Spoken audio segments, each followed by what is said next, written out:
அனைவருக்கும் வணக்கம். இன்று புலம்பெயர் நாடுகளில் வீட்டுக்கு ஒரு விழாவாவது நாங்கள் கொண்டாடாமல் இருந்ததில்லை. ஒரு வீட்டுக்கு ஒரு விழாவாவது நாங்கள் கொண்டாடி இருப்போம்.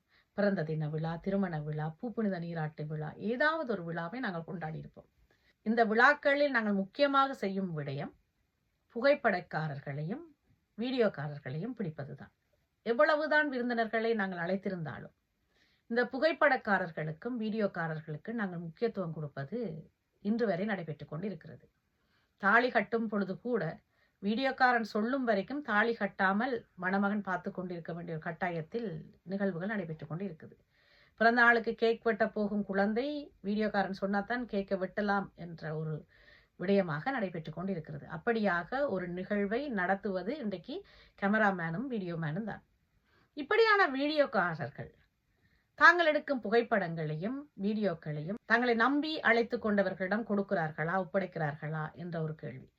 இது மற்ற ஆட்களை பற்றி சொல்லுவதை விட என்னை பற்றியே சொல்லுவது நல்லம் என்று நினைக்கிறேன்.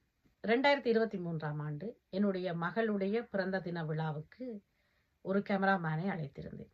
வீடியோவும் போட்டோவும் ஒருவரே செய்திருந்தார். எவ்வளவு காலத்துக்குள் நீங்கள் எனக்கு வீடியோ போட்டோஸ் தருவீங்க என்று கேட்ட பொழுது 1-2 வாரங்களுக்குள் தந்து விடுவேன் என்று நம்பிக்கை தந்தார். அவருக்கு முன்பணமாக 300 யூரோவும் கொடுத்திருந்தேன்.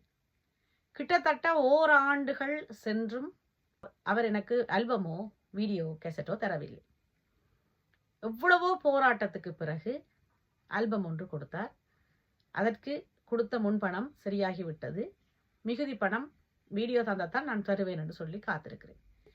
இது நடந்து ஏப்ரல் 2023. இன்று ஏப்ரல் முடிந்து மே 2025. சரியாக 2 ஆண்டுகள் முடிவடைந்து விட்டது. ஆனாலும் அவர் எங்களுக்கு வீடியோ தருவதாக இல்லை. அதை பற்றிய ஒரு கதையும் இல்லை. ஆரம்பத்தில் எடுத்து எப்படியாவது தருவேன் பொறுங்கள் என்று கூறியவர் இன்று வரை இழுத்தடித்துக் கொண்டே இருக்கிறார். என்ன செய்வதென்று எனக்கு தெரியவில்லை. என்ன ஒரு விடயம் என்று சொன்னால், நாங்கள் காணொளிக்காரர்களையும் புகைப்படக்காரர்களையும் எங்களுடைய விழாவுக்கு பிடிப்பது ஒரு ஞாபகார்த்தமாக அந்த வீடியோவும் படங்களும் எங்களுக்கு கிடைக்கும் என்று. ஆனால் பணமும் போய் எங்களுடைய நேரமும் விரயமாகி எங்களுடைய நிகழ்வின் ஞாபகத்துக்கான ஒரு விடயமும் இல்லாமல் போறது சரியான மனவருத்தமா இருக்குது. எல்லா வீடியோக்காரர்களும் எல்லா புகைப்படக்காரர்களும் இப்படியா என்றால் நிச்சயமாக இல்லை. ஏனென்று சொன்னால், என்னுடைய மகளுடைய பிறந்த தினத்துக்கு கிட்டத்தட்ட 6-7 மாதங்களுக்கு முதல் என்னுடைய சின்ன மகளுடைய பூப்புனித நீராட்டு விழா செய்திருந்தேன். 1 மாதத்துக்குள் எனக்கு சிடியும் ஆல்பமும் கொடுத்திருந்தார்கள். அதே போல இந்த பிறந்த தினத்துக்கு அடுத்த ஆண்டு என்னுடைய சின்ன மகனுக்கு பிறந்த நாள் செய்திருந்தேன். அப்பொழுதும் கிட்டத்தட்ட 2 வாரத்துக்குள்ள ஆல்பமும் வீடியோவும் என்ற கைக்கு கிட்டினது. இந்த 3 நிகழ்வுக்கும் படங்கள் எடுக்க வந்தவர்கள் வேறு வேறு ஆக்கள். ஆகவே எல்லாரையும் நாங்கள் குற்றம் சாட்ட முடியாது. இப்ப என்னுடைய சிடியை தராமல் இருக்கிறவருக்கு நான் என்ன செய்யலாம்? போலீஸ்ல போய் கம்ப்ளைண்ட் கொடுக்கவா? ஏனென்றால் அவர் பிளாக்ல வேலை செய்கிறார். போலீஸ்ல போய் நான் கம்ப்ளைண்ட் கொடுக்க முடியாது. நான் கொடுக்கலாம், ஆனால் அவருக்கு தான் அது ஆபத்து.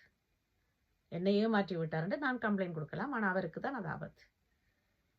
இப்படியே காலங்கடத்தி மகளுடைய திருமண விழாவுக்கு தான் அந்த கேசட்டை தரப்போகிறாரா என்ற ஒரு கேள்வியும் எனக்கு இருக்கிறது.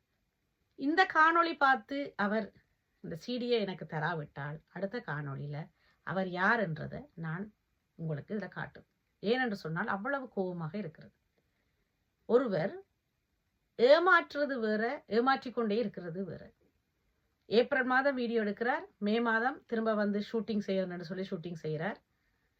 நானும் மகிழ்ச்சியாக அவரை அழைச்சி அவர் கேட்கிற இதெல்லாம் வெளிக்கெடுத்தி பிள்ளைகளை வெளிக்கெடுத்தி ஷூட்டிங் எடுக்க போடுறேன். எப்படியும் ஜூன் மாதம் ஜூலை மாதம் எங்களுக்கு டிவிடி வந்துடும், ஆல்பம் வந்துடும் என்று நம்பிக்கொண்டிருக்க, இன்றைக்கு 2 ஆண்டுகள் முடிந்தும் அவர் அதை பற்றி கவலைப்படையில்லை. 18வது வயது பிறந்தநாள் கொண்டாடிய மகள் 20வது வயதையும் கொண்டாடிவிட்டார். அவர்கிட்ட நான் ஃபோன் பண்ணி கேட்டு கழிச்சு இப்போ ஃபோனும் எடுக்கிறத நிப்பாட்டிட்டார். அதனால நீங்கள் தான் எனக்கு ஒரு தீர்வு சொல்லணும். இப்படிப்பட்ட ஆக்களை நாங்கள் என்ன செய்யலாம், இப்படிப்பட்ட ஆக்கள்கிட்ட இருந்து இப்படி சிடி வாங்கலாம் என்று உங்களுடைய அறிவுரைக்காக காத்திருக்கிறேன். வணக்கம்.